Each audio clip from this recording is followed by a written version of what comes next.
Good morning. Welcome to another edition of Inquisition Update. You're listening to FirstAmendmentRadio.com. My name's Tom Press, and we're reading and discussing the book, The Papacy and the Civil Power by R.W. Thompson, a one-time Secretary of the U.S. Navy, astutely trained to assess threats to our Protestant Republican form of government, threats both foreign and domestic. And he assessed both foreign and domestic and found them united in the papacy and the Roman Catholic Church. The papacy being the foreign threat and Roman Catholicism being the internal threat, the domestic threat. And he is currently speaking about this Monsignor Seeger, who is writing a widely distributed series of essays and tracts condemning Protestantism and our Protestant form of government that allows to the people the right to govern when the people should be governed by the Pope, and that we should not have the freedom of speech when our speech contradicts that of the Pope. And we should not have the freedom of the press when the press contradicts the authority of the Pope. In concert with Pope Pius IX's encyclical and syllabus of error, when the Pope denounced the United States as a heretical nation, out of the will of the Pope, heretical and rebellious, being Protestant in nature, liberal in nature, had shaken loose the bonds of papal control and thought arrogantly to rule itself, independent of papal canon law. Monsignor Seeger instructs the Roman Catholics now how they should live. And we're backing up a few paragraphs from where we ended yesterday for continuity purposes. We're in the first paragraph, the first full paragraph on page 79, if you're reading along. It's about a third of the way down the page 79. He lays down the law for Roman Catholics in this country. He said the first rule is that we should receive both the text and the interpretation of the Scriptures from the legitimate pastors of the Roman Catholic Church and from them alone. Unquote. So what does that do to Protestantism? It goes right to the heart. The destruction of Protestantism. This is what it's all about. And he said, but he does not leave the object which prompts the suppression of the free circulation and perusal of the Scriptures to go unexplained. For example, in one place he says, quote, the Protestant Bible is only a false skin in which infidelity and revolution wrap themselves, unquote. So your Protestant Bible is a cover for rebellion and infidelity. Now I want to ask the question, is my authorized King James Version a rebellion against Christ or a rebellion against the Pope? My Protestant Bible, if understood clearly, describes the papacy as the biblical and historical Antichrist, and history confirms it. No wonder the papacy and the Roman Catholic Church hate the Bible so much and condemn those who read it and believe it and live it. And it says that by these gradual approaches, he, Monsignor Seeger, like a skillful commander, reaches his ultimate object, never absent from his mind, which is to show to those Roman Catholics in whom his book is especially addressed what the papacy expects of them in their conduct toward Protestantism. Okay? The domestic threat, domestic Roman Catholics, what should they do in respect to their conduct toward Protestantism? They are required to resist and oppose it because it teaches, quote, infidelity and revolution, unquote, which are wrapped up in the Protestant Bible. Thus, fixing his premise and preparing his readers for the avowal, he ventures upon these bold and reckless assertions which are made the more important by their repetition in the United States. Quote, wherever Protestantism has a sway, it is, believe this or not, here's what he said. I'm sorry. This is just insane. He says, wherever Protestantism has a sway, it is intolerant and persecuting. Imagine somebody from the Roman Catholic Church, a Monsignor no less, of the Roman Catholic Church, denouncing Protestantism as intolerant and persecuting. Somebody show me the Fox's Book of Martyrs against Protestantism, will you? How many lives has Protestantism claimed? How many tortures has it leveled? How many inquisitions? How many world wars? How many civil wars has Protestantism inflicted upon the world compared to the Roman Catholic Church? It's a ludicrous assertion that Protestantism is persecuting. Nonsense. But that's what Monsignor Seeger, this most elevated Monsignor of the Roman Catholic Church, a Roman Catholic hierarch, a prelate of the Church of Rome, instructs Roman Catholics to believe that Protestantism is intolerant and persecuting. Here he is, a Roman Catholic living in a Protestant country, acknowledging the United States as a Protestant country, but he's free to denounce Protestantism. Nobody's threatening to put him on the rack for denouncing Protestantism. Nobody's threatening to drive bamboo shoots under his fingernails or crush his tibia and his fibula with a very creative iron crushing mechanism, stretching him on the rack or waterboarding him for opening his mouth against Protestantism. But if you do that against the Roman Catholic Church in the Middle Ages and the Dark Ages and the days to which we are rapidly approaching, that is what's going to happen. One may not criticize the Pope or his kings. There is no toleration or tolerance at all for anything not popish. Now, it says, of course, not everything in the same degree, but why not? Because it does not possess everywhere. Speaking of Protestantism, because Protestantism does not possess everywhere the same degree of power. To persecute, one must both have the will and the power. Fortunately, Protestantism cannot always act as it has a mind to, says Seeger. But let it be said boldly, in fact, of intolerance. Protestantism will always go as far as it will dare. You talk about calling the pot, the pot calling the kettle black. Anyway, he continues, artfully and Jesuitically injecting this poison of malignant falsehood into the minds of the passive subjects of the papacy, Monsignor Seeger would, of course, leave his work but half accomplished if he failed to suggest to them in what spirit and in what temper this hideous and deformed monster of Protestantism, as he paints it, to be dealt with wheresoever it dares to set up its illegitimate authority against that of the Holy See of Rome. He is entitled to the credit of doing it without disguise as follows.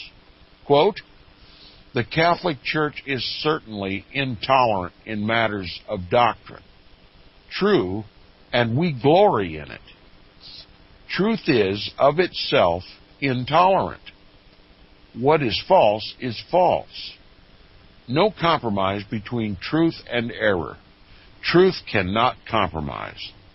Such concessions, however small, would prove an immediate destruction of truth. 2 and 2 make 4. It is a truth. Hence, whoever asserts the contrary utters a falsehood. Let it be an error of 1,000th or 1,000,000th part, it will ever be false to assert that 2 and 2 do not make 4. Quoting further, he said, the Church proclaims, that is, the Roman Catholic Church proclaims and maintains truth as certain as the mathematical ones. She teaches and defends truth with as much intolerance as the science of mathematics defends hers. And what more logical? The Catholic Church alone, in the midst of so many different sects, avers the possession of absolute truth, out of which there cannot be true Christianity. She alone has the right to be. She alone must be intolerant. She alone will and must say, and she has said all through the ages in her councils, quote, "If anyone saith or believeth contrary to what I teach," that is, the Roman Catholic Church teaches, which is truth, let him be anathema. So here we have this same Roman Catholic prelate, Monsignor Seeger, who condemns Protestantism as intolerant and persecuting, proclaiming the intolerance of the Roman Catholic Church. That if you belong to a church outside of the Roman Catholic Church, heaven's gates will be closed to you. Now it says, what more distinct and emphatic avowal could be made of the intolerance and aggressiveness of the papacy, of its settled purpose to remove from its path everything that blocks its progress toward universal dominion. Universal dominion. It fixes its curse upon every adversary and hounds on the slaves who do the bidding of its hierarchy, resolved upon no compromise, but only upon such a triumph as shall make its victory, if won, both final and complete.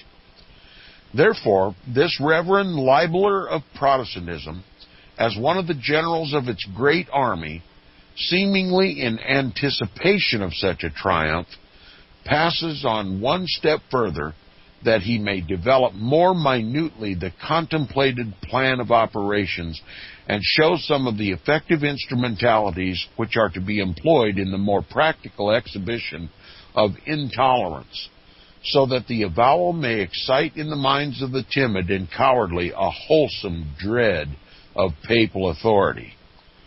After stating that the Spanish Inquisition was established by the Roman Catholic governments as an quote-unquote ecclesiastical institution, and thus agreeing that it had the sanction and approbation of the Roman Catholic Church, he proceeds, quote, "That institution you may value as you choose. You are at liberty to condemn the abuses and the cruelties of which it has been guilty through the violence of political passions and the character of the Spaniard. Yet one cannot acknowledge in the terrible part taken by the clergy, in its trials, the most, listen to this, the most legitimate and the most natural exercise of ecclesiastical authority." He's simply saying, just overlook for a minute the cruelties that were inflicted. It was a Roman Catholic Church institution put in place by the Spaniard government, and it was the most legitimate and most natural exercise of ecclesiastical authority. The Spanish Inquisition. Unbelievable. Rome has never repudiated the Inquisitions. Rome believed it was her divine duty to rout out heresy and to kill heretics. She has never apologized for one drop of blood she's ever spilt. She believes that she has God's authority and sanction for her killing. That she kills in the name of God. She tortures in the name of God. She dismembers and debilitates, maims and mangles, strangles and drowns people in the name of God.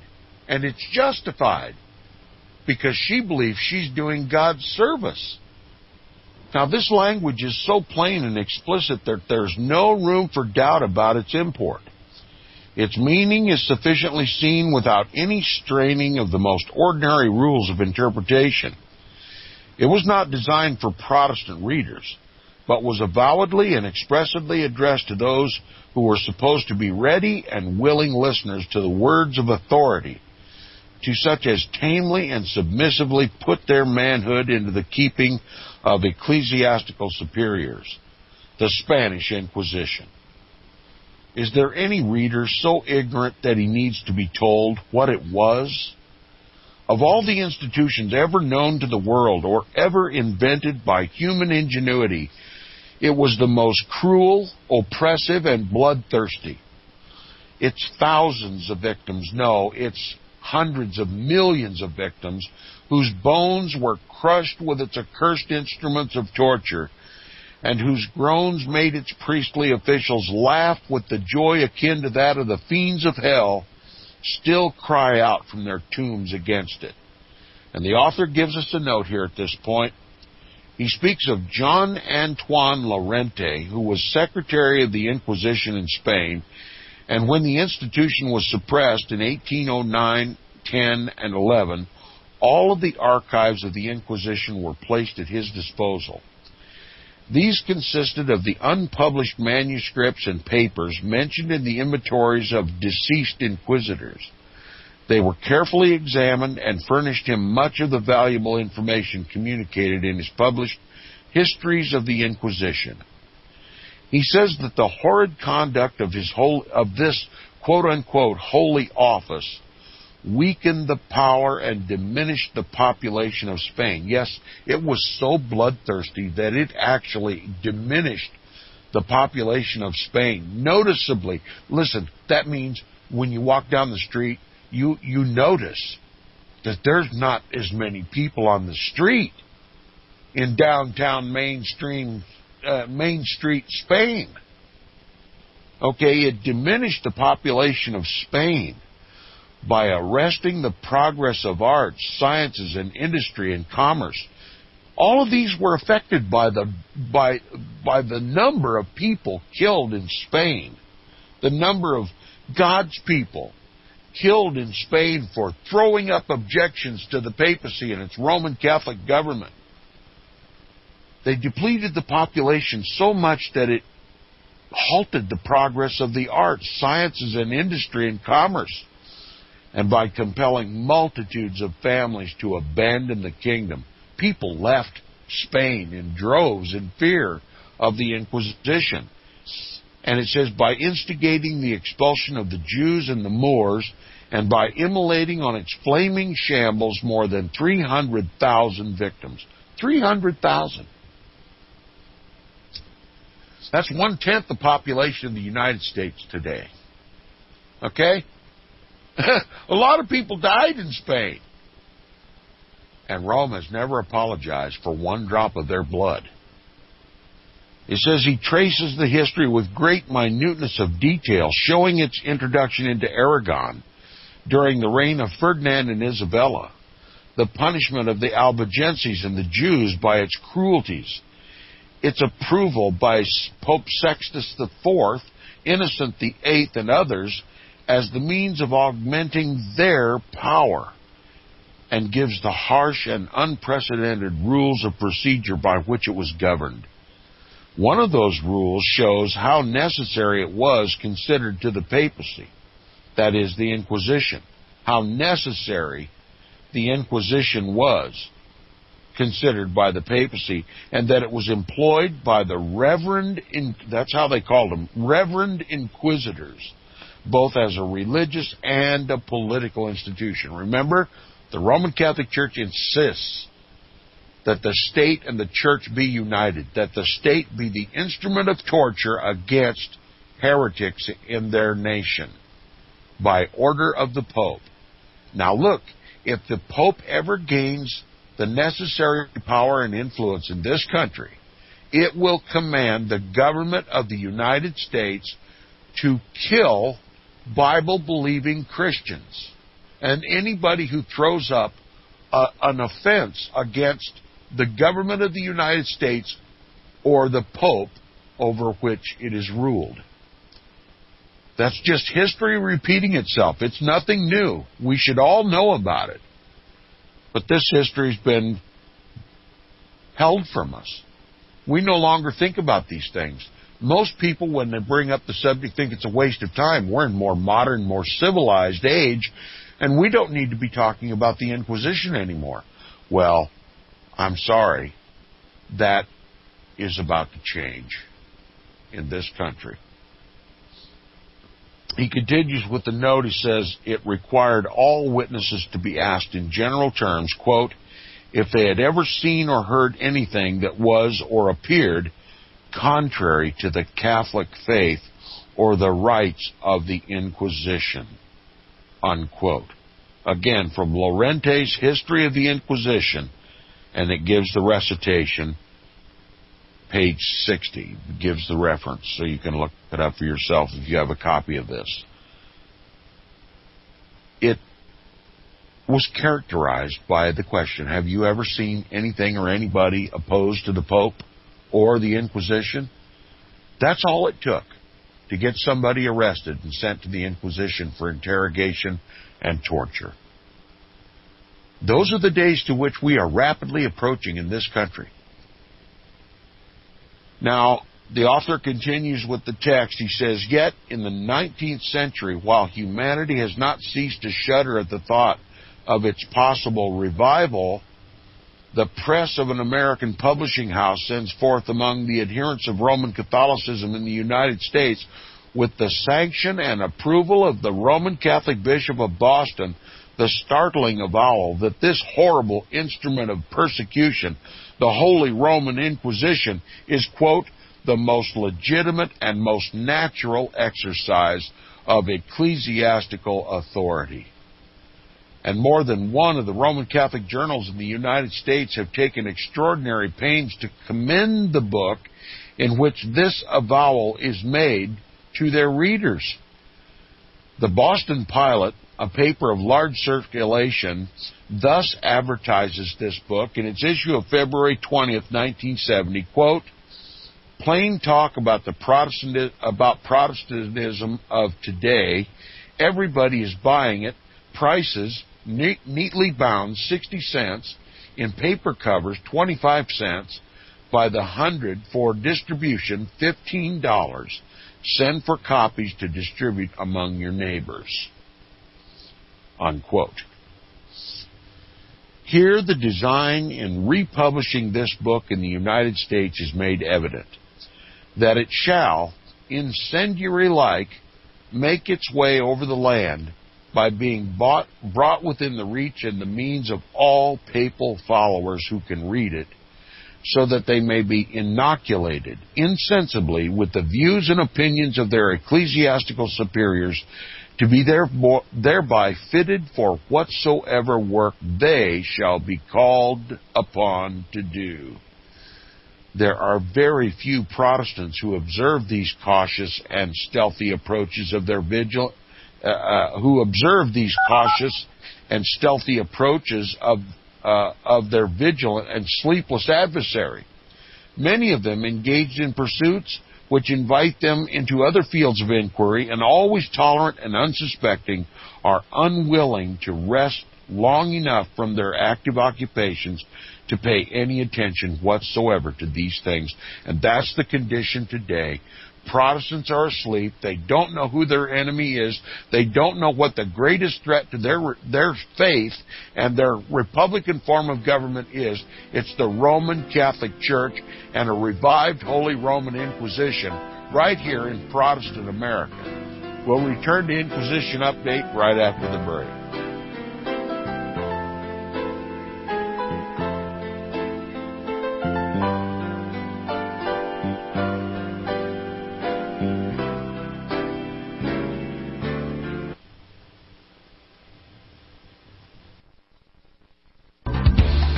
Hear it first on FirstAmendmentRadio.com and FirstAmendmentRadio.net.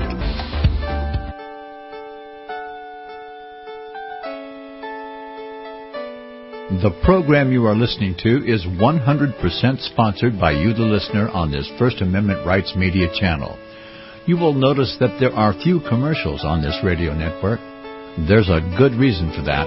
Corporate advertising dollars come with strings that limit program content.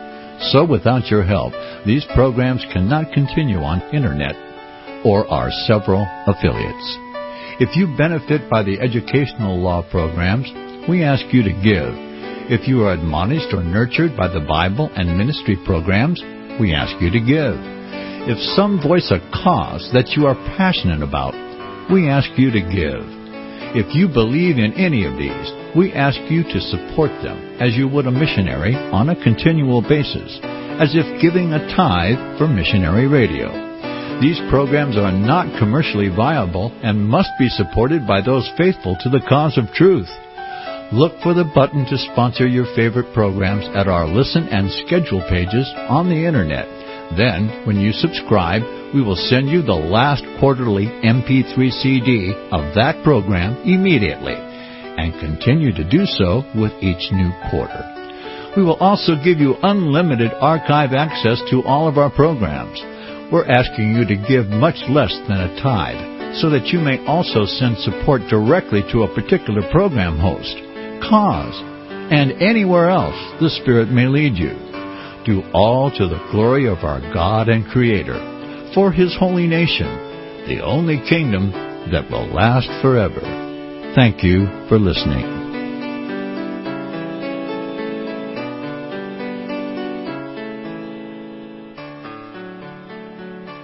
I know you all want answers, and believe me, so do I, and I'll do my best to get them. Have you seen the Left Behind movies? Have you read the Left Behind fictional book series? Not everyone believes Left Behind is true prophecy. Some may even regard as conspiratorial the mainstream re-release of the Left Behind movie with actor Nicolas Cage portraying the main character as an attempt to further reinforce in the minds of all this perception of false prophecy in order to condition the masses for the play about to begin. Because they see the world stage shaping to fulfill what they have been led to believe is sound biblical interpretation, a left behind rapture scenario, this false view of prophecy is reinforced in the mind, not only of its adherents, but also includes those who have been merely exposed to the specific media. Is it possible that false prophecy can be fulfilled? The rapture theories have always been in dispute. Pre-trib, mid-trib, and post-trib disputes have risen up in exclusively evangelical circles of recent history, so that when true believers don't suddenly disappear, this element will easily go by the wayside when all see a new Jewish temple begin to be built. Will this be part of the great delusion that will come upon the whole earth? It seems that this great prophetic delusion has already overcome practically the entire American evangelical and Christian world. Get the book, The Rapture Will Be Canceled. To learn more, visit crosstheborder.org. That's CROSS, crosstheborder.org.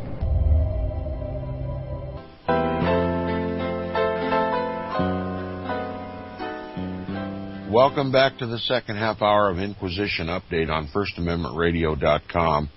Monsignor Seeger has just condemned Protestantism as being intolerant and persecuting. And R.W. Thompson is saying that the Protestants of America are mindless of Roman Catholicism. They don't even think about it. They're busy with the average, ordinary, run-of-the-mill activities of daily life. They never suspect the Roman Catholic Church. R.W. Thompson is writing this book to wake up Protestants to Roman Catholicism and what a threat it poses to both their religion and to their form of government, their entire country's foundation. And he's having difficulty waking up Protestants. They're mindless of this thing. And as we are today, this book is very appropriate today. Now, how can Protestantism rightly be called intolerant and persecuting if we're completely mindless of the threat of Roman Catholicism in the country? But that's the way it existed Here, in this published book by Monsignor Seeger, republished in the United States, it was intended to incendiary-like make its way over the land by being brought within the reach and means of all papal followers, every Roman Catholic who can read it, so that they may be inoculated insensibly with the views and opinions of their ecclesiastical superiors and be thereby fitted for whatsoever work they shall be called upon to do. What are we talking about? The overthrow of the government and the persecution of Protestantism. That's called persecution and intolerance, isn't it? The whole thing is preaching intolerance for Protestantism and the persecution of Protestantism. And he says, there are very few Protestants who observe these cautious and stealthy approaches of their vigilant and sleepless adversary, Roman Catholicism. Many of them engaged in pursuits which invite them into other fields of inquiry, and always tolerant and unsuspecting, are unwilling to rest long enough from their active occupations to pay any attention whatsoever to these things. And very few, if they think of them at all, ever think of looking into the Roman Catholic books and newspapers to see what they contain. The Protestants are asleep, unsuspecting of Roman Catholicism. They don't think about it. They go on about their daily lives. Intolerant and persecuting? And it says, in the papal hierarchy, fully informed of all of this, and well knowing the advantage they derive from it, that is, the sleepiness of Protestants, employ all their intellectual energies and the most active and untiring industry in prosecuting their attack upon the religion professed by Protestants and upon all the liberalizing tendencies of the civil institutions which have grown out of Protestantism. That means our form of government and our Constitution. And it says, in their numerous publications they display great learning and ingenuity, but there are very few of these publications characterized by that charity which the Apostle Paul has placed among the highest virtues, and which Christ, by his life and teachings, inculcated as one of the chief and the most necessary duties of man. Hence, Monsignor Seeger goes on to say, in the imagined supremacy and superiority of the Roman Catholic hierarchy to which he belongs, and by whose ordinate ambition he is stimulated, quote, it would be an insult to the Catholic clergy to compare with them the pastors of Protestant sects. As Protestantism is no religion, whatever they may say to the contrary, so its ministers have not the authority of the priesthood, no matter how hard they may try to have its appearance, unquote. This denial of the priestly character of the Protestant clergy amounts of itself to but little, consisting as it does one of the most ordinary features of polemic controversy. But included within it is the denial of any religion to Protestants. And this accusation of heresy is designed by its frequent repetition in the United States as the foundation upon which to build the papal superstructure to bring about the downfall of our Protestant system and the erection of the Roman Catholic system in its place, in all its exclusiveness and power. And I will add, and persecutions. Yet those engaged in this undertaking do not fail to see that Protestantism in this country has a signal advantage over them in its advocacy of the freedom of thought, for which most of mankind, in spite of tyranny, have a natural yearning. And seeing this, they are employing this little book of Monsignor Seeger as the agent by which they hope to remove this difficulty out of the way, so as to secure a clear field for the future triumph and the operations of the papacy.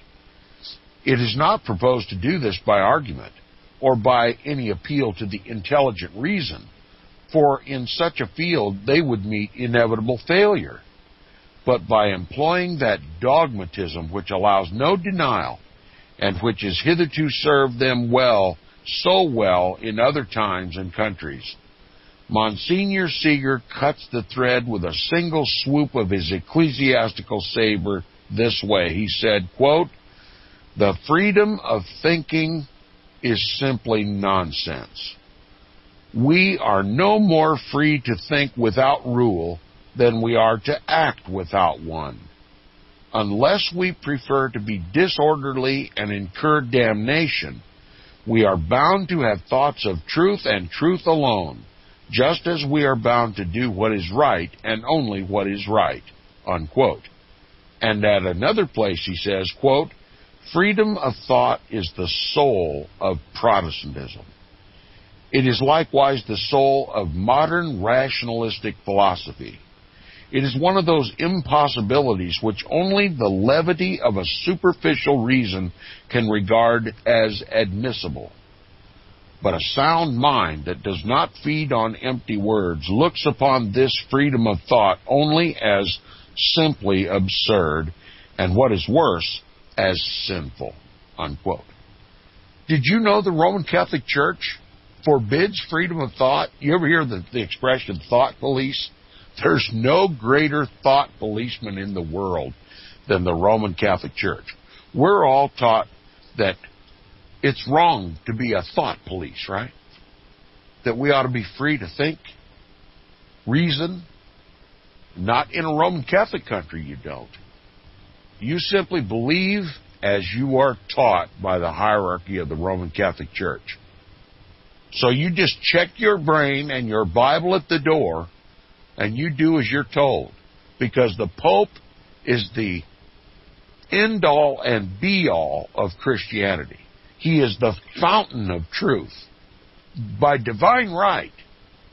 So there's no need for you to think. You are to live your life as a cadaver and simply be moved around like the stick in the hand of an old man.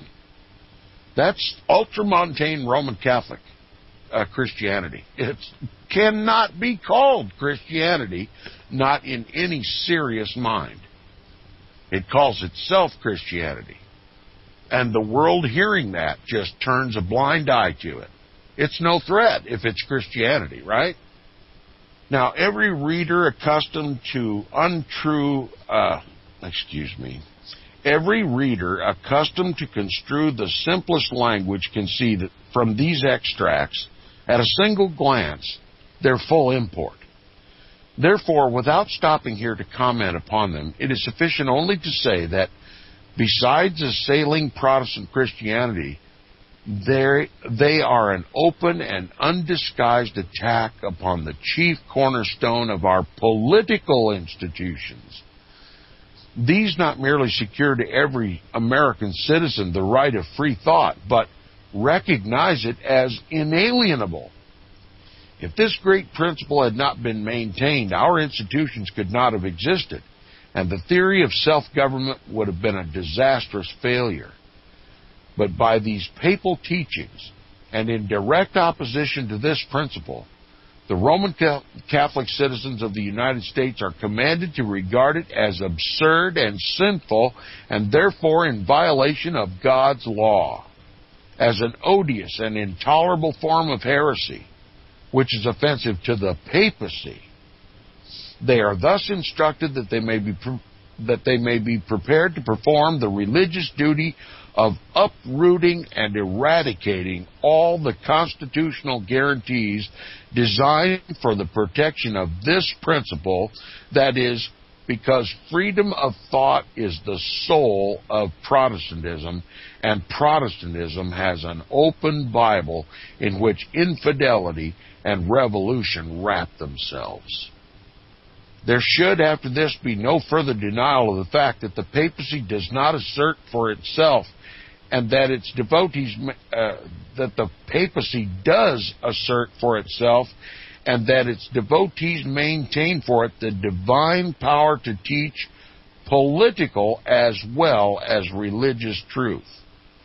We shall see hereafter many evidences of this, and of the most convincing character, But this author does not leave us any room for doubt upon the subject, understanding perfectly well as he does that its ultimate end can be reached in no other way.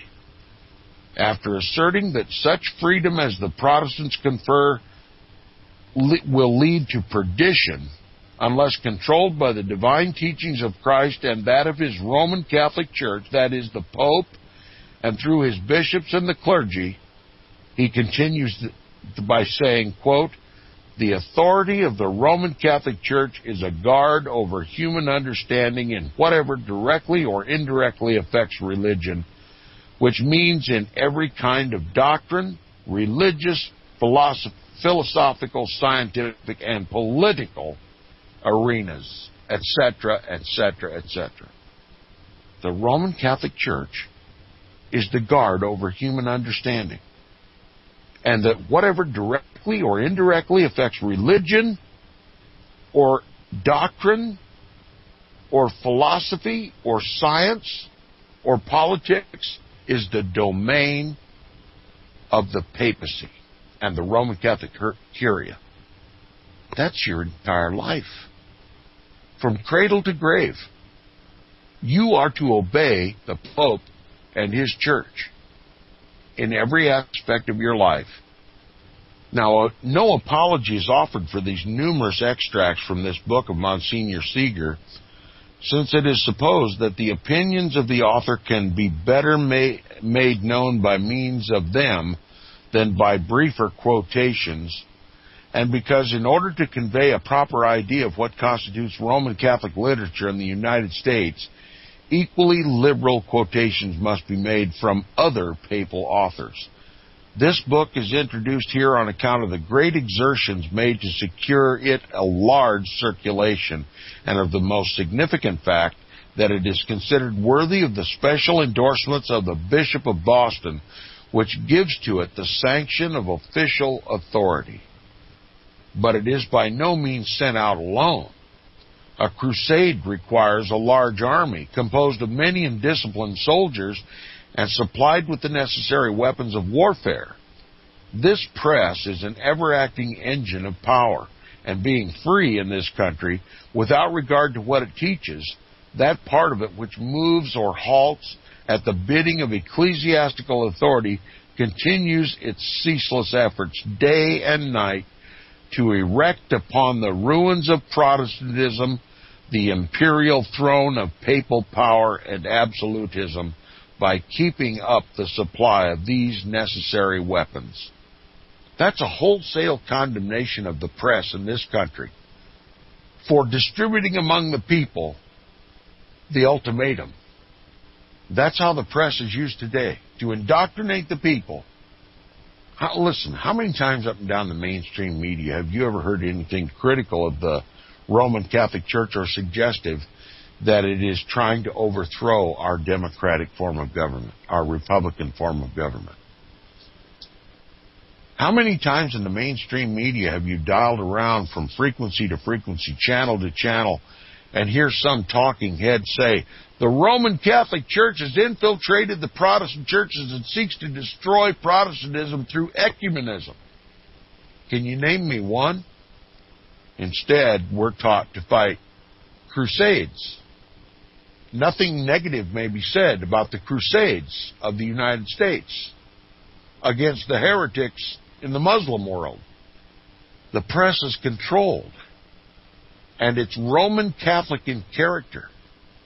No one in the mainstream media or much of the alternative media is warning about the Roman attack of our Protestant institutions. It's always placed in terms of liberal versus conservative, never in terms of Catholic versus Protestant. And the religious motive behind what's happening in the world is never discussed. R.W. Thompson was astutely aware of it, and that's why he wrote this book. He continues, he says, there is in the city of New York a publication society which sends out thousands, perhaps millions of little tracts of only a few pages, all devoted to the same subject, the defense of the papacy, and stamped with this badge of authority. quote, printed for the Catholic Publication Society, 9 Warren Street, New York, price 50 cents per 100, and sold in all Catholic bookstores at the same price, unquote. A package of these tracts, easily procured, was found to contain one numbered 46 on the subject of the Pope's temporal power, defining what it is and what the faithful are required to believe in reference to it. It goes out in this modest and unobtrusive way that it may perform its allotted task silently and unseen, unless accidentally, by a single Protestant eye. Explaining what this power has hitherto been at Rome, we're speaking of the temporal power of the Pope, the Caesarian power of the Pope, the kingly power of the Pope, his power over the secular government, let's say. Explaining what this temporal power has hitherto been at Rome, it says that all the members of the church are bound, that's right, they are bound to believe that the Holy Father, the Pope, should enjoy that political independence which is necessary for the free exercise of his spiritual authority throughout the entire world, unquote. There's your New World Order, bound up in one sentence. Roman Catholics are bound to believe that their Pope should enjoy that political independence which is necessary for the free exercise of his spiritual authority throughout the entire world, conveying thereby the idea that as, quote, political independence is necessary to the free exercise of the Pope's authority at Rome, it is therefore equally necessary wherever throughout the entire world that the authority shall be recognized. In other words, that the degree of this independence must be the same everywhere, and as the Pope cannot maintain his full authority at Rome without it, so he cannot in the United States. It then proceeds in the form of question and answers to present the matter practically as follows. Listen to this. How can this independence be secured? Only one way. The Pope must be a sovereign himself. No temporal prince, whether emperor or king or president, or any legislative body, can have any lawful jurisdiction over the Pope. What right has the Pope to be independent of every civil ruler? He has it in virtue of his dignity as the vicar of Christ. Christ himself as King of Kings. But the Pope governs the Church in the name of Christ and his representative. His divine office, therefore, makes him superior to every political, temporal, and human government. But cannot the Pope exercise his spiritual supremacy and yet be the subject of some temporal prince, for instance, the King of Italy? Most certainly not, for as the representative of God, the Pope is compelled to denounce whatever injustice and iniquity he finds in the world, including the acts of grasping and unjust civil governments, unquote. The Pope must be free of any constraint. That's the official teaching of the Roman Catholic Church. He is King of Kings and Lord of Lords, the supreme ruling authority in the world, the supreme court of the world. No one may bring him to task. He is to be obeyed unquestioningly because he is Christ on earth. That's the official teaching of the Roman Catholic Church. Now, if you hear any Roman Catholic denounce any of this, it's only for matters of expedience. At all costs, they must not raise Protestant suspicion. That their conquest of the United States must be done gradually. And that's what is done in Washington, D.C. Now, let the reader observe how carefully this language is arranged so as to convey this obvious meaning. Nothing more, nothing less, that as the Pope's spiritual authority cannot be exercised in the Papal States without political independence, and as he must be superior to every political, temporal, and human government, so that he may denounce whatever injustice or iniquity he finds in the world, accordingly as he shall consider it unjust and iniquitous. Therefore he must have the same degree of political independence in the United States that he has in Rome, so that his command shall be as much the law here as there, and that he has already denounced Protestantism as heresy, infidelity, and no religion, as injustice and iniquity. He should have full authority to command that its institutions, that is, Protestant institutions, both civil and religious, when not approved by him, shall be plucked up by the roots, and all the power necessary to enforce obedience to such a decree. So what is the target? The target of the papacy is Protestantism and all of its Protestant institutions, right down to our very Constitution. If any doubt should be entertained on this subject, it'll be removed by the perusal of another of the tracts contained in this same package and numbered 43, upon the duty of obeying the Pope. Here, the duty of all Catholics to obey the Pope is laid down as the starting point. All his laws are represented as confirmed by a divine sanction, and are obligatory upon the conscience in the same manner as the laws of Moses were binding upon the Jews. He is called the sovereign judge and lawgiver, and whose decisions and judgments there is no appeal. Being the head of the whole church and the father and teacher of all Christians, he, the Pope, requires therefore obedience to his doctrinal decisions and to his laws, in certain cases under the penalty of excommunication. All this having been announced, this little tract proceeds to define this extraordinary authority this way. It says, the authority of the Pope to teach and command the faithful in regard to all things relating to the doctrines which they are to hold and reject, are in regard to all things relating to religious and moral acts which they are to do or avoid, has been given him by Jesus Christ." Unquote. Thereupon the faithful are instructed that the popes, exercising the divine power of the keys, have forbidden certain opinions to be maintained and certain acts to be done, and that these commands are ratified in heaven and are therefore to be respected and obeyed as really emanating from Jesus Christ himself.